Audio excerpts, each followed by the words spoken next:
And I think we are now ready to go and start with explaining to you the fundamentals that are actually used to determine the energy recommendations for humans. So you can see here on the slides that we start with the BMR. I think you know that from your practical exercise. So we need the basic basal metabolic rate. So the minimum amount of energy that a person is going to consume, which actually means that you cannot eat, so you're fasted, you are in a thermal neutral environment, and you do not do any physical activities. So under these conditions, the energy that you're still consuming is called basal metabolic rate.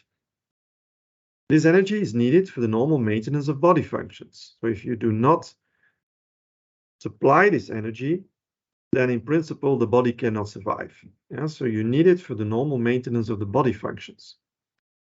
In animals, like for example in mice or in rats, you could technically measure also the BMR, but there's a big problem. An animal will not be that collaborative.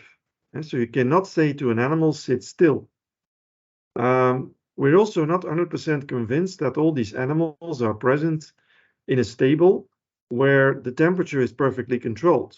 With humans, you can do that by just working in a thermostatic controlled room, but for animals, it's not always the case. So the total amount of energy consumed that you're measuring there cannot be called a BMR, but we call it a fasting or a resting metabolism. So it's the closest possible of the BMR, but taken under conditions which are not necessarily the same as under BMR conditions. That's called fasting or resting. To measure the amount of BMR, we usually can take the metabolic weight, which is directly linked to the surface of the body. And you can see here how it works. So this is the BMR expressed in kilojoules per day is equal to a constant factor and then multiplied with the body weight to the power 3/4. The 3/4 is there because we would like to make the link between BMR and body weight. It's not a logical combination. It's not linear either. So that's why you have this exponential factor. It would be better if the G could be replaced by surface, because the surface area of the body is much closer related to BMR than the body weight.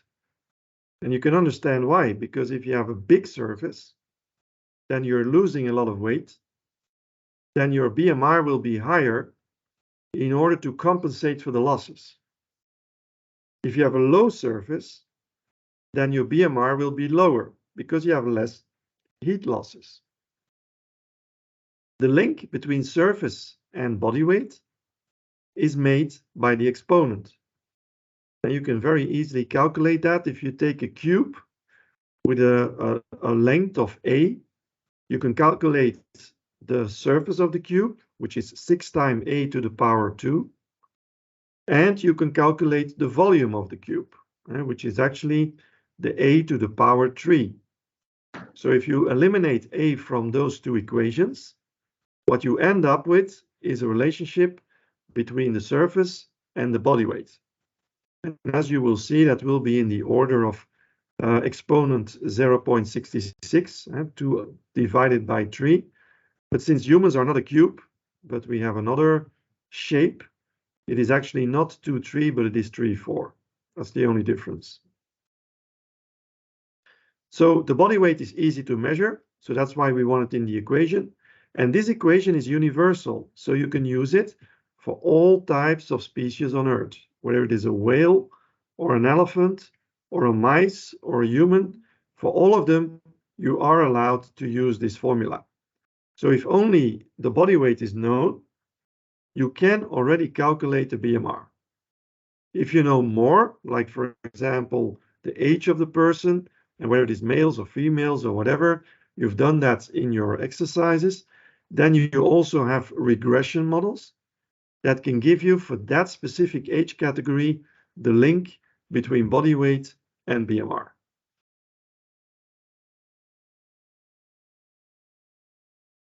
If we look to heat production, it's a quite important parameter in energy metabolism. You can start from metabolizable energy, and you can convert the metabolizable energy into the net energy by losing a couple of factors. The first one is diet-induced thermogenesis, which is actually the heat that is lost by digesting the product. The thermal effect of physical exercise and the thermogenesis by stimulants. So caffeine or peppers, if you eat them, you start sweating. Yeah? So this is actually heat producing. People who are smoking, for example, would actually increase their energy consumption. So if you stop smoking, your BMR drops, and you see that people also get a little bit higher in body weight, and they increase body weight, which is partly due to the fact that the BMR is actually reduced, is changed, and the energy intake could also slightly increase in this case, giving you more obesity risks. And there's also the effect of temperature. If you're in a cold environment, then you try to produce extra heat by rilling, for example, shaking, so that you can have extra heat production. All these types of heat production are lost for the human body. While the energy which is remaining then at the end is called the net energy. Examples of net energies are physical activity if you walk from point A to B. And so the change in distance from A to B is an example of a net energy. While the energy which is lost during physical exercise, which we call the thermal effect of physical exercise, is not part of the net energy because it's a loss of heat. The BMR, strictly speaking, is a net energy because it uses, or it is used, for example, to let the normal heart work, or to pump around the blood, or to have normal breathing capacity so that the air comes in and then the CO2 can go out. We also consider net energy the different productions within human nutrition, like growth, extra deposit of muscles or fatty or adipose tissue, pregnancy with the fetus development, and lactation with breast milk development and production. All these compounds, these goods, are actually part of the net energy. To go from metabolizable energy to net energy, we use a sort of a yield factor. And you will see some yield factors later, but I can already tell you that some of these processes, like for example, pregnancy, have a very low yield factor, while some processes, like for example, lactation, have a much higher yield factor. And in fact, we have all types of options also to explain why there are differences here. How can we measure this? The first way is by direct calorimetry. It's a very easy technique. Easy. It is easy, but of course it's not done on a large scale. But a person is just wearing a sort of a diving suit, whereby there's a small layer of water between the skin of the person and the diving suit. And if you wait a little bit, then the water will warm up because of the body heat production. And you can measure the temperature of that water layer between the suit and the skin of the person. This temperature increase is a measure for the total heat production of the person. We call that direct calorimetry because you directly measure the amount of heat that a person produces. As such, this is a quite logical technique, but of course nobody is wearing a diving suit the whole day.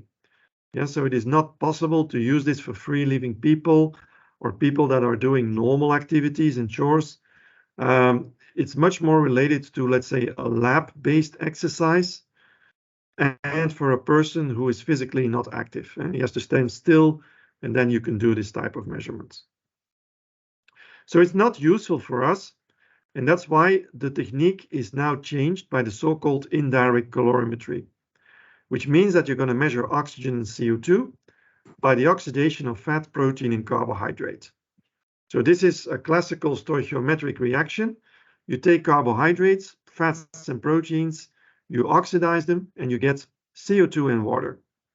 And by doing so, there is, of course, heat released, which can also give you the energy content by combustion of either fat, protein, or carbohydrates.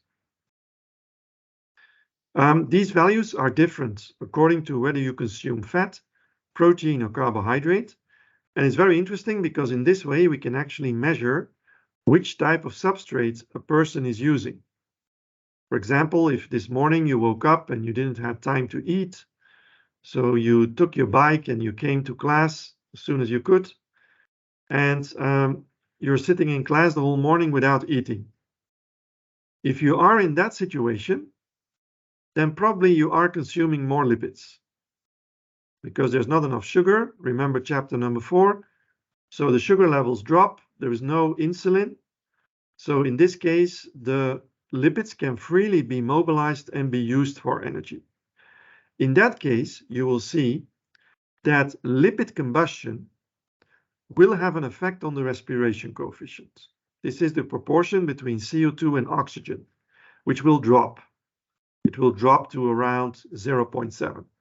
So if I this morning would bring an instrument like this, I would ask you to blow in the tube, and I would analyze the CO2 and the oxygen, and it is 0.7, then I know that you as a person this morning were actually consuming lipids for your normal metabolism.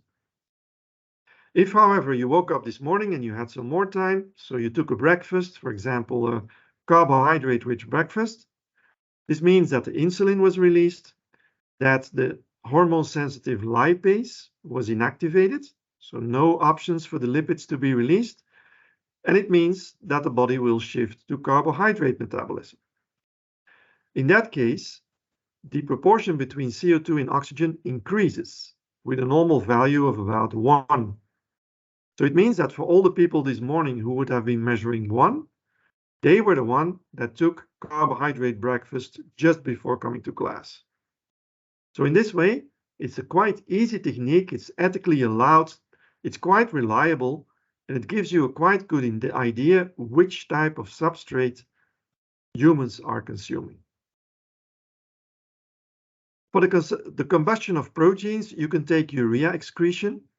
So you can collect the urine, measure the nitrogen, convert it into urea, and then have an idea how much protein has been used for energy. But if you are a methane producer, you also have to take into account methane production, which is in the gas. So you need to collect the gases and measure also here for methane production. If you're not a methane producer, then the methane issue is not really important. So here you can see it, respiration coefficients expressed as moles or as liters, CO2 and oxygen. It's a value which has no unit, so it's just numerous. And you also have a respiration coefficient which is nitrogen-free, which means that you eliminate the contribution from protein, both here for CO2 as well as for oxygen. And in some tables, for example, they're also using nitrogen-free respiration coefficients. If you consider the contribution from protein small and constant, you can actually correct for that. And then the only thing you need to know is CO2 and oxygen, which is linked to carbohydrate combustion and fat combustion.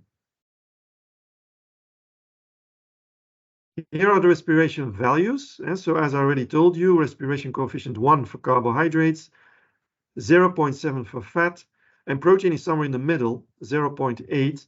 But when you subtract it, so you work with nitrogen-free respiration coefficients, then there's no disturbance from the effect of protein. And here are the respiration numbers, in case you want to calculate it yourself. It's just the basic stoichiometry that you have to work out, and then you can actually come to these values in grams or in liters. And there's also an energetic equivalent produced. So the amount of energy that you can produce by measuring or by consuming 1 liters of oxygen. So how do we measure it? The first way is by placing persons in a closed chamber. This is an example, the Atwater and Rosa respiration chamber. So the person is inside the room, everything is closed, there are no gases lost. So what you can do is you can collect all the gases, absorb, in this case, the CO2, which you can measure to know how much CO2 was actually used there or produced there.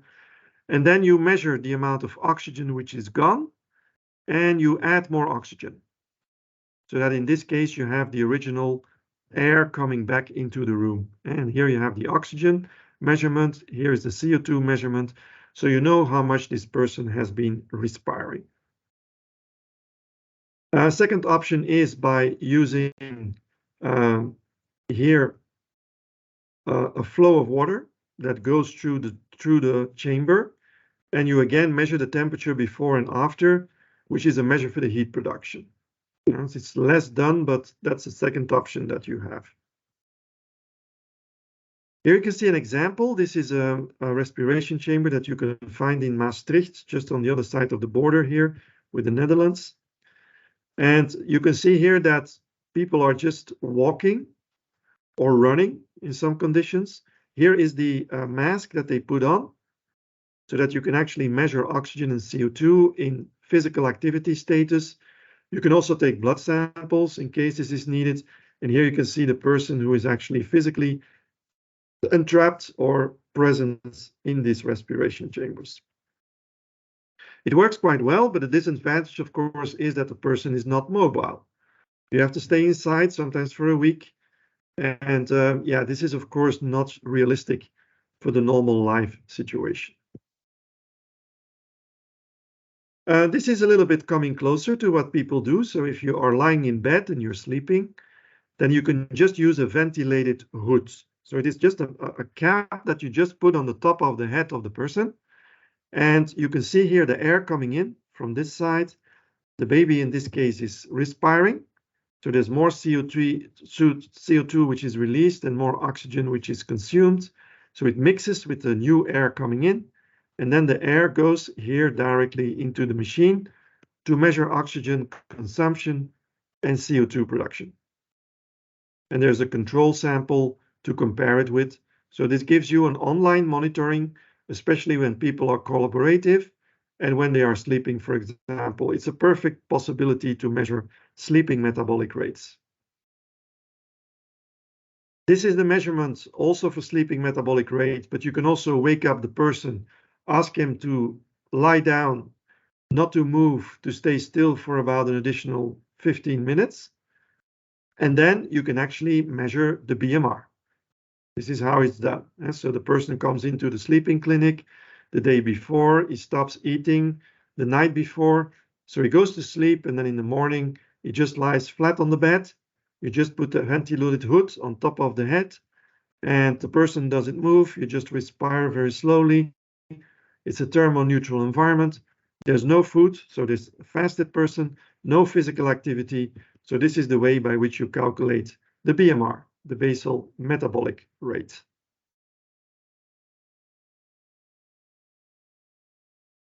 The last step we still need to do, so this is already a good technique, but it's still not free living.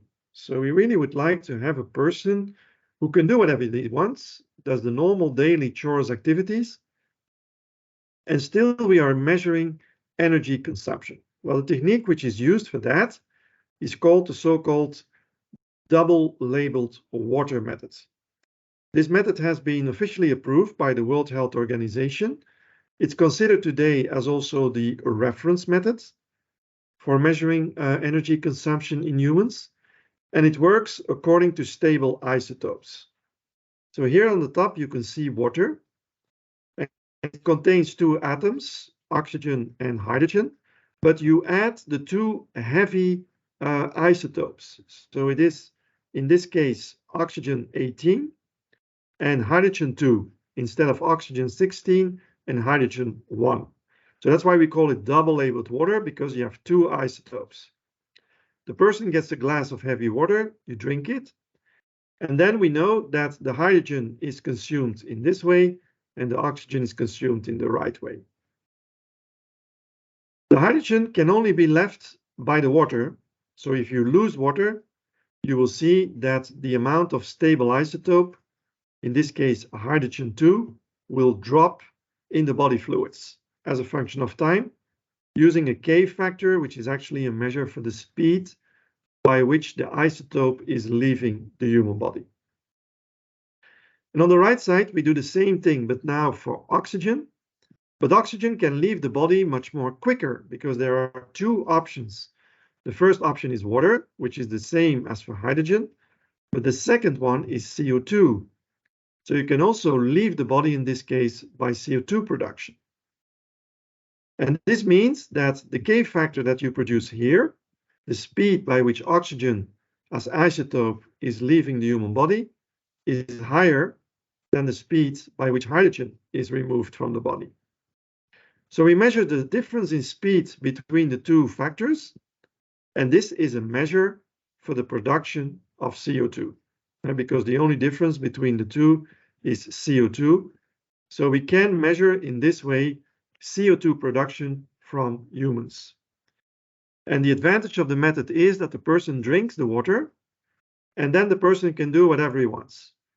You can go running, you can go cycling, swimming, just go walking, sit in the house, whatever you want.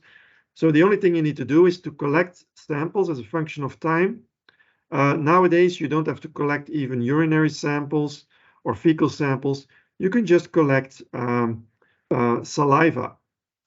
And so small amount of saliva from the mouth, you just spit in a tube every hour or something like that. You bring in the saliva, and they can already measure the contents of stable isotopes in the saliva. And they can see that as a function of time. They take the difference between the two isotopes, and it's a measure for your own CO2 production in free living conditions. It's a quite easy technique. The disadvantage today is that many people are asking for double labeled water. So the cost price for the water has increased tremendously because there are only a few countries in the world that can actually produce this type of water. So it's very expensive nowadays, and to measure the isotopes themselves is also not straightforward. You need some heavy equipment for that. So in rural areas, for example, it will not be applicable. But if you use it in westernized world with heavy equipment, it's a perfectly suitable method.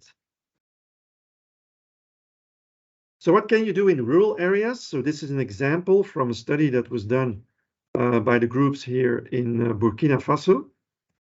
And in this case, they were actually measuring pulses that were actually generated by moving the muscles. So if you walk, for example, from point A to B, your muscles, especially your leg muscles, are changing, and you can just measure there the intensity of movement, which is actually a measure for physical activity. So you can just have a cutoff for light activities or medium activities or heavy activities. And then you can see throughout the day, you can just record it in this recording system the whole day. In the evening, you bring in the recorder, and on the computer, you just get a readout of all the pulses that were generated during the day. And it gives you regions of heavy activity and regions of low or light activity. Some disadvantages, we already saw that in Africa. It seems that quite some women there are active during the day, but we also see that women are actually, when they're carrying weights, they're actually carrying weights on the head. And it seems that if you carry the weight on the head, you're using more energy, but it doesn't mean that you have different movements. The person will keep walking in the same way as if the weight would not be there. So it gives a bias here on the measurement that we are not capable of distinguishing between carrying a load and not carrying the load. And so you have to be very careful in interpreting the results and also make clear instructions that you cannot carry the loads, because then this system will normally not work. The second disadvantage is that the system is not that water resistant. So if the person takes a shower or goes in the water or somewhere, then you have to take it off. And if you take it off, then there's no recordings. So also there are some disadvantages. But it's very cheap, and you can buy 200 of these instruments. So 200 women, for example, can wear that at the same time, and in the evening you get information of the 200 persons. So it's quite efficient in difficult circumstances, like, for example, rural areas. Another example is this one, which is called the Mensana trucks. I don't know if you have already seen it, but it's quite, I can't say it's popular, but it's more regularly used than in the past. Let me say it like that. And this is the Mensana Health Truck, which was built in a company in Bruges. And this truck contains all types of equipment to measure the nutritional status and physical activity patterns of humans. So what they actually do is it's a sort of a driving lab, you could say. So this truck has the advantage that it can be replaced to other areas. If you do a study, for example, in France, and you would like to include 6 cities in France, including the ones in the north and in the south, then you can recruit persons from that city, and they can all use the same conditions for the measurement. By just taking the truck, driving to the first city, collecting all the people, they do all the measurements in the truck, and then the truck drives to the other city, and there you do again the measurements. So the measurements are fully standardized, independent from where you are in the country. And this is an example where the persons are not going to the clinic, but where the clinic comes to you. And it's just the reverse. So here you can see what is inside the truck. They have a DEXA scan, which is actually only taking 2 minutes to take a full scan of the human body. And then it comes here on the computer, and you can actually use that for measurement of bone density, body muscle mass, for example. So generally speaking, for body composition, it's a quite straightforward technique that doesn't take too much time.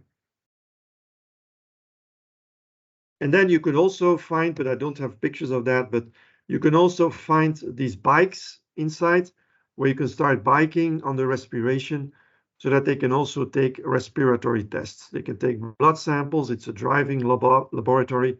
So there's a lot possible within the truck without the person having to go to hospital. So it brings me to the questions for the groups B, which is a little bit linked to the techniques that we are using here. So the energy consumption measurement of humans can be done by using a respiration chamber, which I showed you, or a method which is based on heavy water. I also explained that to you. And in both cases, I told you that there are some limitations. So it's not always easy to use them. So the question is, which alternative method would you use based on respiration to measure energy consumption for free living persons? So think about an additional method. It's not heavy water. It's not the respiration chamber, but it should be something in the middle whereby persons are capable of having free activities. So going to the field, going to the rural area, walking, sitting, whatever. So they're capable of doing this as a free person, but still you're doing the measurements. And so which technique can you use for that? And I can refer to one of the tables, this table that is in the course notes, to help you with answering this question. And so just look carefully to the respiration numbers and then try to find a technique that can help you to determine respiration and energy consumption in persons that are still free living.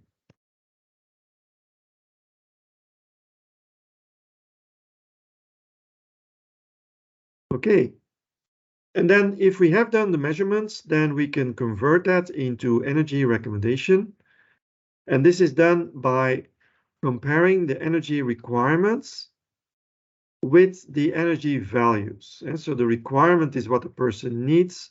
The value is the energy content of the product that you are consuming to compensate for the requirements. The requirement is determined by taking the maintenance requirement, and the maintenance requirement is taking the BMR, multiplied with 1.4. See your own exercise. If it's not specified the activity, we assume that you are in maintenance. So it's 1.4 times the BMR. This is the first contribution to the energy requirement. The second one is an extra amount of metabolizable energy that comes from production. So for example, a person is physically active. This means that you have extra energy requirements for being active. Or you are in lactation, or it's a pregnant woman. In all these situations, you have extra energy for production. So how can we normally calculate this extra metabolizable energy? Well, we do that by looking at the composition of the delivered matter. If you're growing, then the final product is muscles or adipose tissue. And depending on whether you are young, then it's mainly adipose, then it's mainly muscles. If you're older, you get more deposit of adipose tissue. Second is lactation. And the final product is breast milk. This is also an example of production. And for pregnancy, this will be the fetus.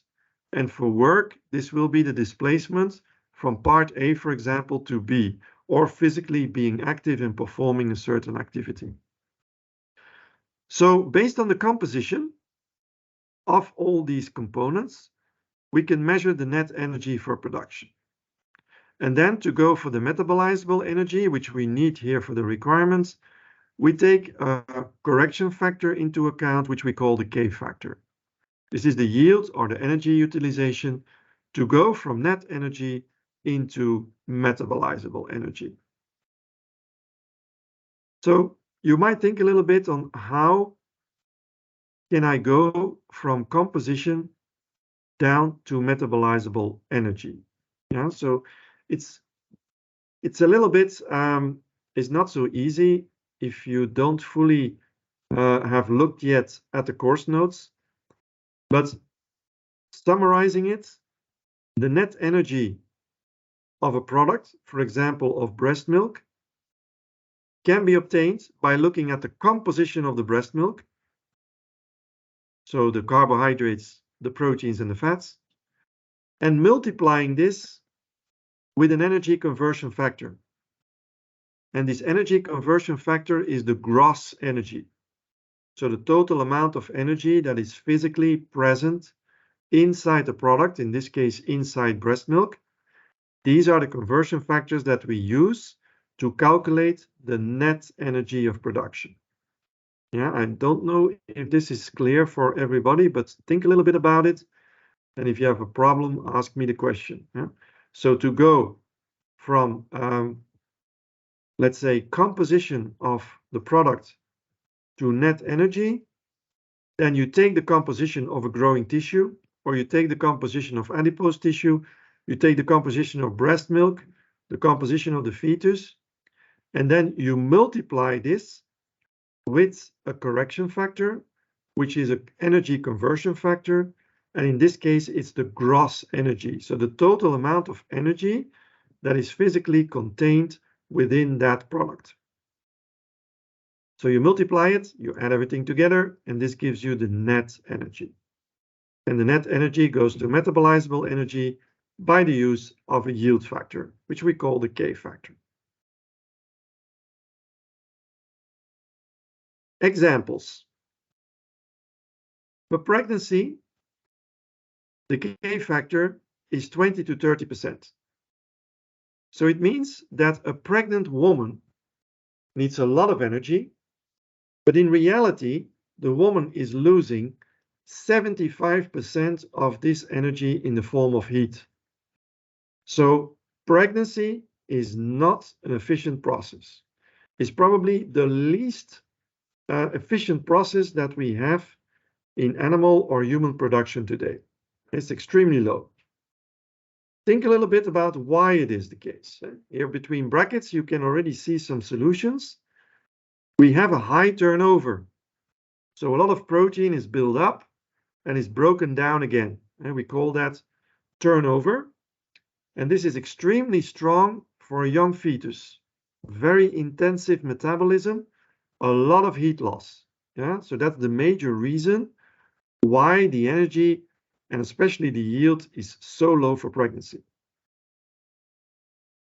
For growth, this will be around 50%. So you see it's already higher, almost double tenofovir pregnancy, and it is determined by looking at the composition of the growing tissue, which would be 18% of protein, 16% of fat. There's some yield factors involved, and then you come to 50% yield factor for growing children.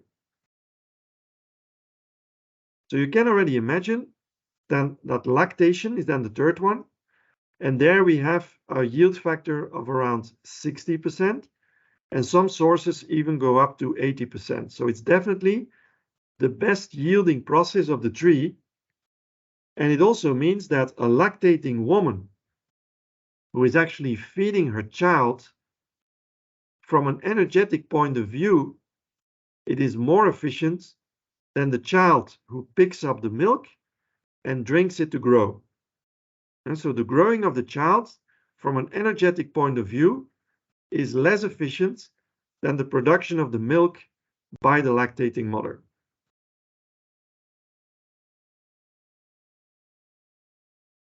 If we go to physical activity, then you can already imagine how it works.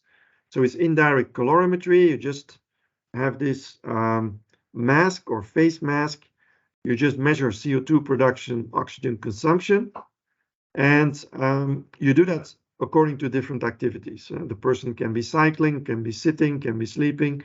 So in all these conditions, by indirect calorimetry, you measure energy consumption, you express it as a multiplication of the BMR, and then you get your metabolic coefficients. So all the coefficients that you have been using in your exercise are called metabolic coefficients.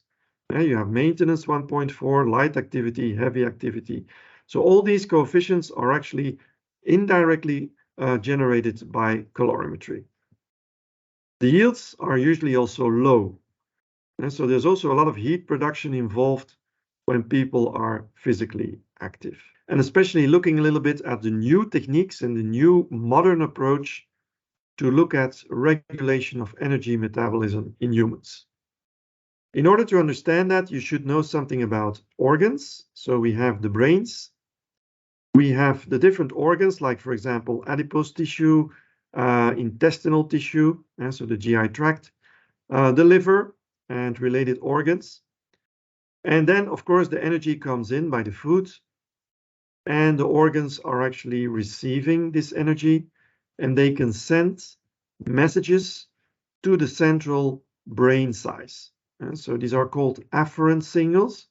So you just take messages that are going to the brains will respond on that, and then you get efferent signals, which actually lead to less energy intake and then more energy expenditure, or more energy intake and less energy expenditure. And so here is the adipose tissue, and here is the muscle. So you can actually see that the brains are playing a central role in deciding which substrate is used for energy metabolism. And it can control in this way also the amount of energy that a person will take in from the diet. We know that the information comes from different sources, and that the processing of the information is also quite different according to your meal pattern. So for example, here I am eating, which is here the black rectangle.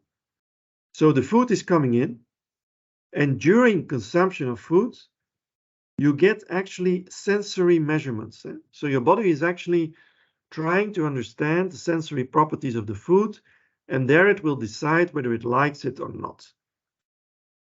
Slowly but gradually, as a function of time, when you are consuming the food, you see that the feeling of satiation is increased. Satiation means that slowly but surely you will stop eating as a result of eating a meal. So during the meal, Finally, satiation occurs, which means you stop eating. So this is the activity by which people stop eating during a meal. That's the first step. This is called satiation. After consumption of the meal, there's a certain period of time that persons are not eating. So you feel full, or you have no hunger, or you don't want to take in extra products. And this means that during that period of time, there are also messages coming from the brains. We have the cognitive activities. We have then the post-ingestive phase, the post-absorptive phase, so after intake, after absorption. So all these elements will finally lead to messages that will go to the brain, and this brain will decide whether you're hungry or not. So in other words, whether you will eat or not. So the period between the meals that you are not consuming food, we call the satiety period. Yeah, so that's the period between meals, while satiation is the period within the meal. And both of them are important for you to regulate your total food intake. This system is quite logical and easy to understand. What is more complex is the hormones that regulate the whole process. So we have, for example, external effects, internal effects. External is quite simple because these are the sensorial properties of foods. But internal, you can see a lot of different hormones like CCK, ghrelins, GIPs, leptin. Perhaps you know this hormone, it's the obesity hormone. So all these hormones are actually produced by different organs in the human body, and they are actually determining the fact that you are in satiation or that you are in a satiety period. Yeah, so these phenomena are actually catalyzed by the presence of all these different hormones. And this brings me to the general model. And so it's a very important model. I think you should really understand it well and study this one, because this gives you a good idea on how the body is actually regulating food intake. So the basic mechanism behind it. And the basic organ that is responsible within humans is called the so-called hypothalamus. And the hypothalamus contains two regions. The first one is the lateral hypothalamus, and the second one is the ventromedial hypothalamus. So these are physically two different regions that you can find in a small organ. It's not bigger than a ping pong ball, and it's present physically in the back of the brain. The lateral hypothalamus, so this is called the LHA, lateral hypothalamus, is the hunger feeling. So if you stimulate the lateral hypothalamus, then people start eating more. If you inactivate the lateral hypothalamus, for example, by a Ch.5 operation in rats or mice, then these animals will not feel hungry anymore because there's no hunger feeling anymore. So they do not take any food up. Second, you have the ventromedial hypothalamus, VMH. It's another region from the hypothalamus. And this is the satiety and the satiation area. So if you stimulate this, electrical stimulation, for example, then you see that people feel full and they're not hungry anymore. They don't want to take in any more food. So slowly but surely, you could see that in the beginning of eating a meal, you will smell the food, you will see the food, so you get already information that goes to the brain and it will stimulate the lateral hypothalamus. You start eating the food because you're hungry. It comes into the mouth, you are chewing. And while you are chewing, there are different aromas that are released. And these aromas will attach to the lateral hypothalamus. So it will make you feel even more hungry because you like the food, it smells good, it tastes good, so you want to eat more of it. So again, the lateral hypothalamus is stimulated. The further the food is digested, then it goes to the stomach and the small intestine and even to the colon. And in those compartments, you have a full breakdown of all the nutrients. So you produce lipids and amino acids and carbohydrates. We discussed that in chapter 3.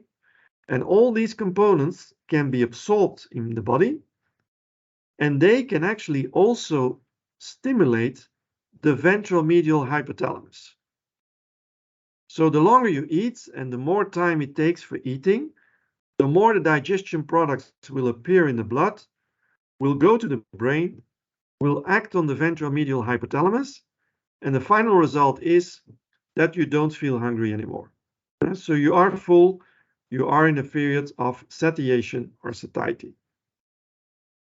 So as long as the stimulus from the lateral hypothalamus is the highest, you are hungry, you pick up food. As soon as the ventromedial hypothalamus becomes stronger and the effect from there is stronger, then you will stop eating because it's larger than, in this case, the effect from the lateral hypothalamus. We also have studies now that indicate that after absorption, the products go into the circulation, they participate in the metabolism, but they can also exchange with the different body reserves. For example, the adipose tissue, or the muscles, or the liver, and they can be stored there. And from there, you can also release regulating substances that can also stimulate the ventromedial hypothalamus.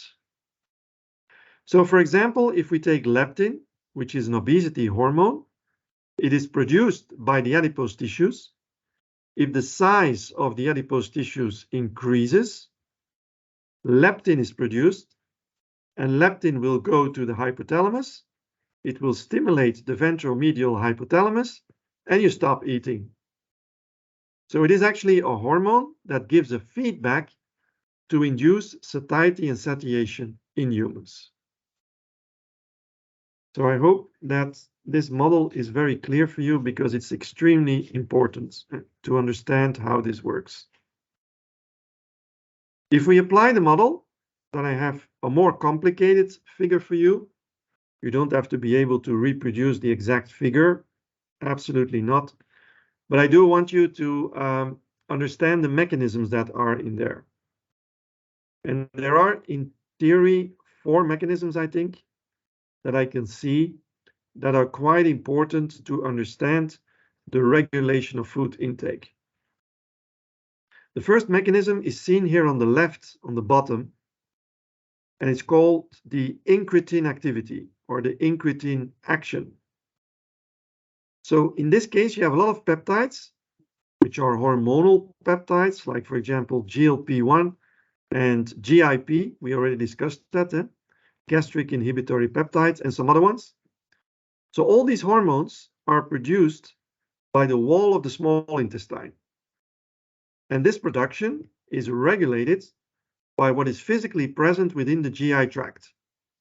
So if you digest food and you release proteins or you release fats, lipids, for example, they can interact with the wall and they are producing these enzymes or these hormones, sorry. So these hormones. These hormones come into the blood circulation. They cause an incretin action by acting on the pancreas. So at the level of the pancreas, you have the release of insulin, and this insulin goes to the brain, acts on the hypothalamus, and this leads to satiation and satiety. So incretin activity is an activity by which you are releasing insulin without using sugars. So you're not using sugars in this case. Yeah.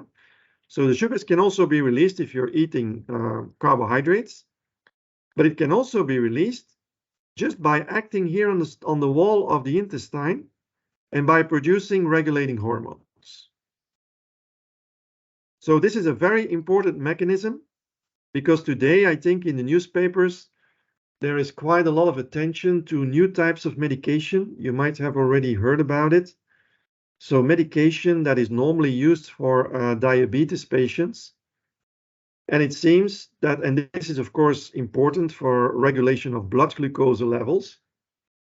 One of these products is called Ozempic. We might have heard about it.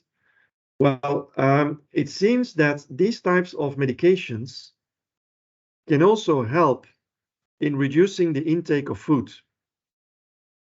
And they seem to help in regulation of body weight. So they are enormously popular now because people would like to use it in order to lose body weight.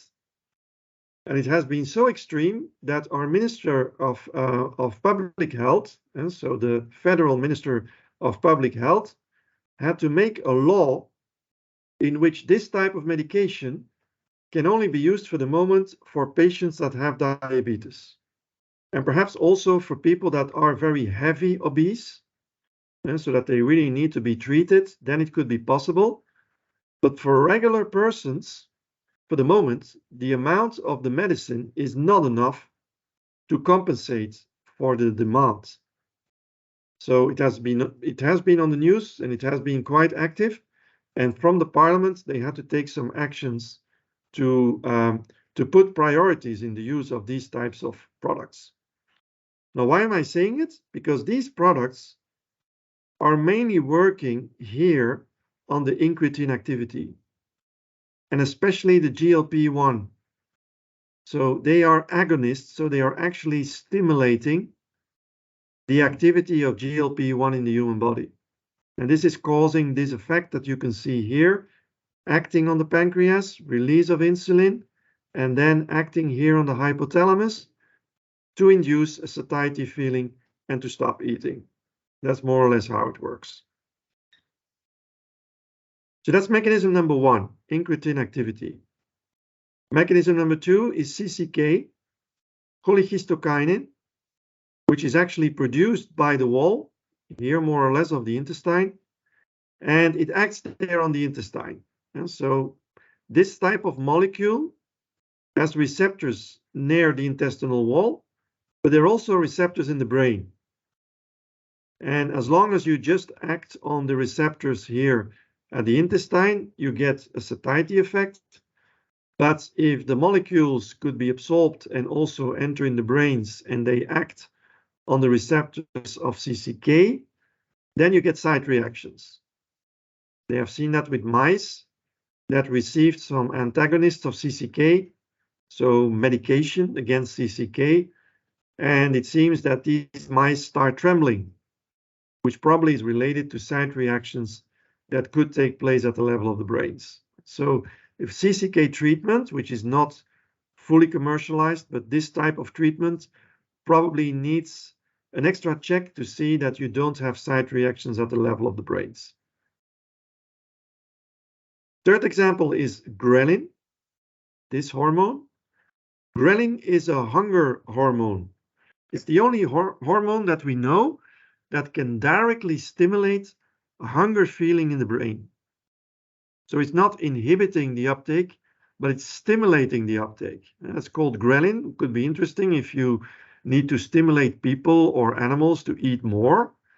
Then you have the option of working with ghrelins that are directly stimulating energy and food uptake. So we had already three mechanisms, the incretin action, the CCK, the ghrelin, and then the last one, which has been very well researched, is the leptin effect. So leptin is a so-called obesity hormone. It's produced from the adipose tissue, especially when the adipose tissue grows, gets bigger, then you produce more leptin. The leptin can go to the brains and act in a similar way as what you have seen with insulin. So it induces satiety. If you have enough circulating leptin, then you will not take up too much food. And this will happen, of course, when the size of the adipose tissue increases. Then this is a message for the brain to say, I have enough energy, you have to stop eating. So then you produce leptin, and the leptin acts on the brain to stop the mechanisms of food intake. Okay, I think this was already quite a lot to digest, I think. So I will more or less leave it here.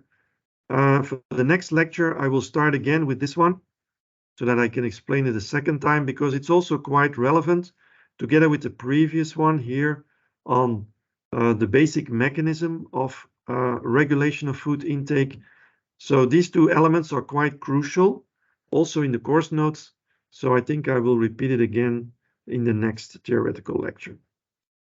So I thank for all of you that were still available online for listening to me. I will stop the recording here. I will stay a few extra minutes